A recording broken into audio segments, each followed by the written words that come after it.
Bhima Koregaon violence কেসে NIA যতজনকে গ্রেপ্তার করেছিলেন তার মধ্যে সবচাইতে প্রবীণতম অভিযুক্ত যিনি ছিলেন যে স্টান স্বামী, সেই স্টান স্বামী 84 বছর বয়সে তিনি মারা গেছেন। এখন তিনি যখন মারা যান সেই সময়তেও তিনি এনআইএর হেফাজতে ছিলেন।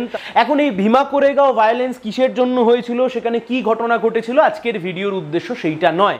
এখন গোটাই ভীমা কোরেগাঁওয়ের ইনসিডেন্টকে একটা কাস্ট কনফ্লিক্ট হিসেবে দেখা যেতে পারে। তার কারণ গোটা ভারতবর্ষ জুড়ে এখনো স্বাধীনতার এত বছর পরেও সংবিধানের শাসন যে দেশে চলছে সে দেশে দলিতরা কিভাবে প্রতিদিন প্রতিনিয়ত বঞ্চনার শিকার হচ্ছেন, তারা কিভাবে অন্যায়ের শিকার হচ্ছেন, গোটা দেশের মানুষ আমরা প্রতিটা সময়তে দেখেছি। এবং সবচাইতে বড় কথা, বিজেপি যে হিন্দু রাষ্ট্রের কথা বলে, সেই হিন্দু রাষ্ট্র যে আসলে উচ্চবর্ণের হিন্দু রাষ্ট্র এবং তাদের যে দলিতদের প্রতি রাগ, দলিতদের প্রতি যে বিদ্বেষ, সেটা বারংবার বিভিন্ন ঘটনার মাধ্যমে প্রকাশ পেয়েছে। এখন আজকে আমাদের ভিডিওর যে টপিক, ইউএপিএ আইন, যে ইউএপিএ আইনকে 1967-এ নিয়ে আসা হয়েছিল পার্লামেন্টে। এখন এই ইউএপিএ আইনকে 2019 সালে অ্যামেন্ডমেন্ট করা হয়। 2019 সালে ইউএপিএর এই অ্যামেন্ডমেন্টের পর থেকে গোটা দেশ জুড়ে বিভিন্ন সময়তে আমরা দেখেছি বিভিন্ন social activist, human rights activist, তাদেরকে বিভিন্ন সময়তে গ্রেপ্তার করা হয়েছে। এই ভীমা কোরেগাঁও কেসেই স্ট্যান স্বামীর সাথে ভারবারা রাও, তিনিও এখনো জেলের মধ্যে বন্দী রয়েছেন। সুতরাং এই ইউএপিএ কে সেন্ট্রাল গভর্নমেন্ট এই সময় হাতিয়ার হিসেবে ইউজ করছে। এখন কি ছিল এই ইউএপিএ এর অ্যামেন্ডমেন্টে, চলুন আমরা দেখে নিই। ইউএপিএ অ্যামেন্ডমেন্ট 2019 সালের আগে অবধি, ইউএপিএ অ্যামেন্ডমেন্ট হওয়ার আগে অবধি বলা ছিল কেবলমাত্র টেরোরিজম বা টেররিস্ট কোনো একটা অর্গানাইজেশন হতে পারে, অর্থাৎ আল কায়দা হোক বা যে কোনো অর্গানাইজেশন, এরা হচ্ছে টেররিস্ট অর্গানাইজেশন। 2019 সালের পরে যে অ্যামেন্ডমেন্ট করা হলো, সেই অ্যামেন্ডমেন্টে বলা হলো একজন ইন্ডিভিজুয়ালকেও সেন্ট্রাল গভর্নমেন্ট টেররিস্ট হিসেবে ডিক্লেয়ার করে দিতে পারবে।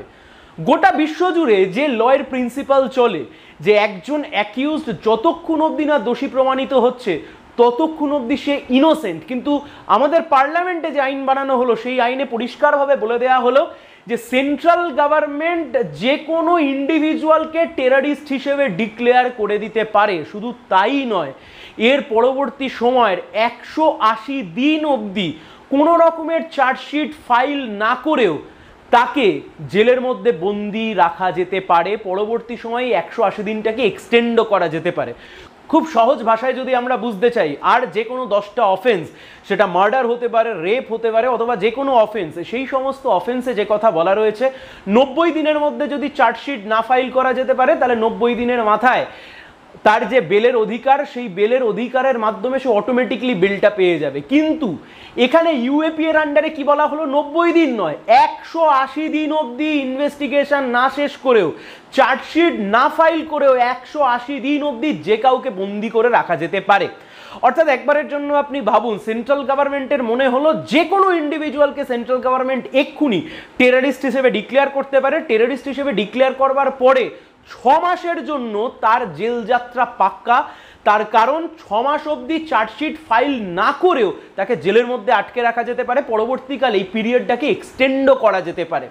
অর্থাৎ এখানে আর্টিকেল 21 খুব নির্দিষ্টভাবে ভায়োলেট হচ্ছে। কিভাবে ভায়োলেট হচ্ছে, তার কারণ মেনকা গান্ধীর কেসের জাজমেন্টের পরে যে কথা সুপ্রিম কোর্ট বলেছিল যে একমাত্র মানুষের বেঁচে থাকবার অধিকার, ডিগনিটির সাথে মানুষের বেঁচে থাকবার অধিকারকে কেউ যদি সাসপেন্ড করতে পারে, সেটা একমাত্র পারবে জুডিশিয়ারি। কিন্তু এখন আমরা কি দেখছি, বেঁচে থাকবার অধিকার উইথ হিউম্যান ডিগনিটি, এটাকে আগে থেকেই লেজিসলেচার নিজের মতো করে সাসপেন্ড করে দিচ্ছে। লেজিসলেচার মানে দ্য পার্লামেন্ট। এটা হচ্ছে ইউএপিএ। শুধু তাই নয়, যখন অটল বিহারী বাজপেয়ী এর গভর্নমেন্ট ছিল, সেই সময়তে পটা অ্যাক্টকে নিয়ে আসা হয়েছিল। পটা মানে হচ্ছে প্রিভেনশন অফ টেরোরিজম অ্যাক্ট। এই প্রিভেনশন অফ টেরোরিজম অ্যাক্টেও কার্যত একই রকমের কথা ছিল। সেখানেও এই 180 দিনের গল্প ছিল। তার সাথে সাথে আরও একটি বিষয় ছিল, অর্থাৎ যে কোনো ইনভেস্টিগেশন এজেন্সিকে একজন অ্যাকিউজড ব্যক্তি যে স্টেটমেন্ট দিচ্ছে, সেই স্টেটমেন্টকে সে আর কোর্টে গিয়ে ডিনাই করতে পারবে না।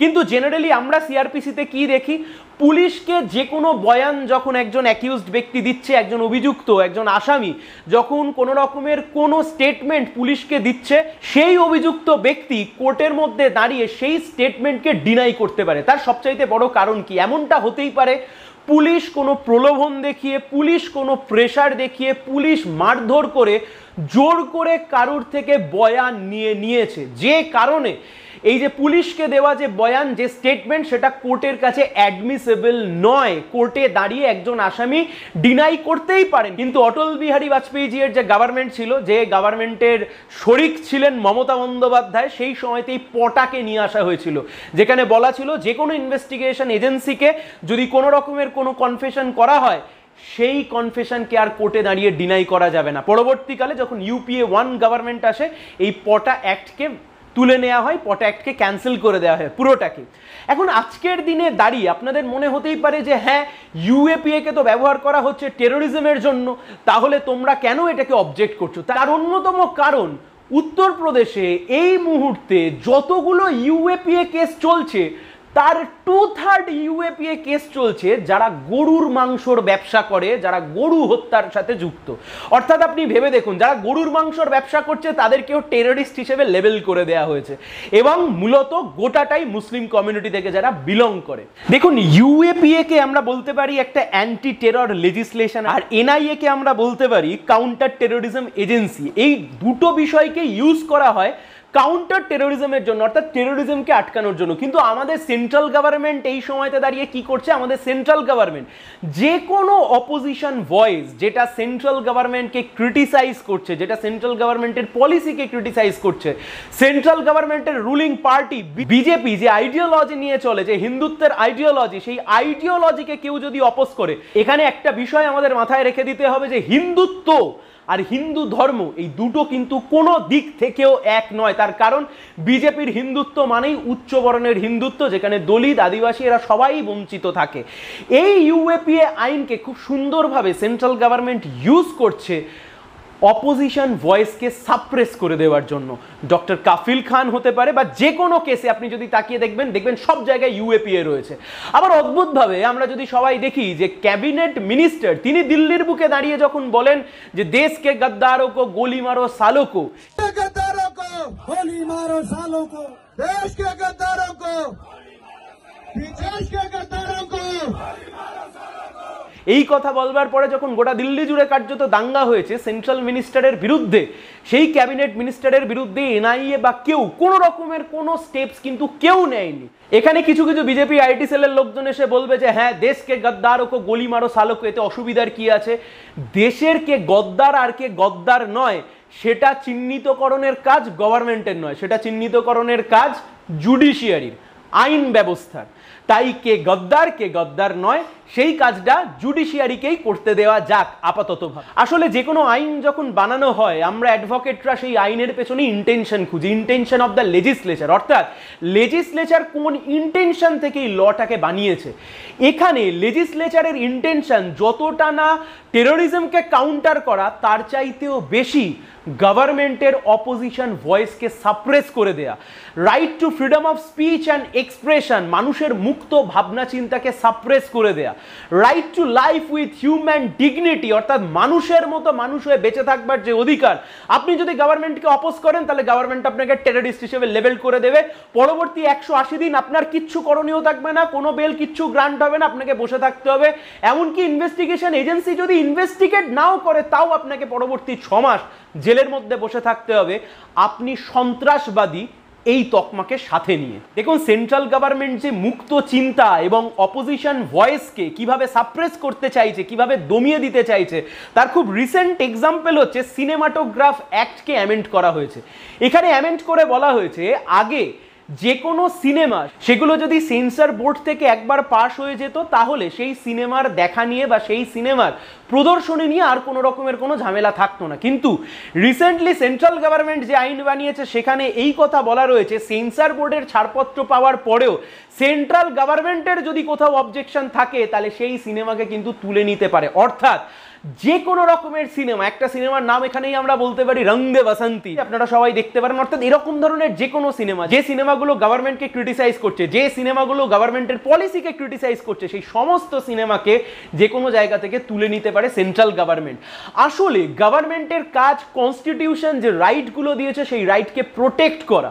কিন্তু ইদানিংকালে সেন্ট্রাল গভর্নমেন্টের একটা টেন্ডেন্সি হয়েছে, একটা ইন্টেনশন হয়েছে, মানুষের যে ফান্ডামেন্টাল রাইটস, সেই মানুষের ফান্ডামেন্টাল রাইটসকে কাটল করে দেওয়া, মানুষের ফান্ডামেন্টাল রাইটস থেকে মানুষকে বঞ্চিত করা। পরিশেষে একটাই কথা, স্টান স্বামীর মৃত্যু কোনো স্বাভাবিক মৃত্যু নয়। বহুবার আদালতে বলবার পরেও একটা স্ট্র, তিনি পার্কিনসন্সের পেশেন্ট ছিলেন, একটা স্ট্র পাওয়ার জন্য তাকে আদালতের দ্বারস্থ হতে হয়েছিল। তারও 20 দিন পরে তিনি একটা স্ট্র পেয়েছিলেন জল খাওয়ার জন্য। তাই মেন্টাল টর্চার হতে পারে, ফিজিক্যাল টর্চার হতে পারে, হিউমিলিয়েট করা হতে পারে, সমস্ত দিক থেকে স্টান স্বামী তার যে মৃত্যু, সেই মৃত্যু হচ্ছে কাস্টোডিয়াল ডেথ, এবং এই কাস্টোডিয়াল ডেথের পূর্ণাঙ্গ তদন্ত হওয়া উচিত। শুধু তাই নয়, ভারবারা সহ আরও যাদেরকে coat unquote urban Naxal labelled করে দিয়ে সেন্ট্রাল গভর্নমেন্ট এই মুহূর্তে জেলের মধ্যে ঢুকিয়ে রেখে দিয়েছে, যে সমস্ত পলিটিক্যাল অ্যাক্টিভিস্ট, পলিটিক্যাল প্রিজনার্স যারা রয়েছে, তাদের অবিলম্বে মুক্তি দেওয়া উচিত। তার কারণ ভারতবর্ষের গণতন্ত্রের যে ভাবনা, তার যে মূল্যবোধ, তা কিন্তু ভারতবর্ষের মানুষের ডিএনএর মধ্যে রয়েছে। যে গণতান্ত্রিক পদ্ধতিকে ব্যবহার করে বিজেপি সরকারে গিয়ে বসেছে, সেই গণতন্ত্রের মূল যে চিন্তা ভাবনা, যে freedom of speech and expression, তাকে যদি সরকার বারংবার এইভাবে সাপ্রেস করতে চায়, অচিরেই সামনেই 2024 গোটা দেশের মানুষ কিন্তু ঠিক সময় জবাব দিয়ে দেবে। সবাই ভালো থাকবে।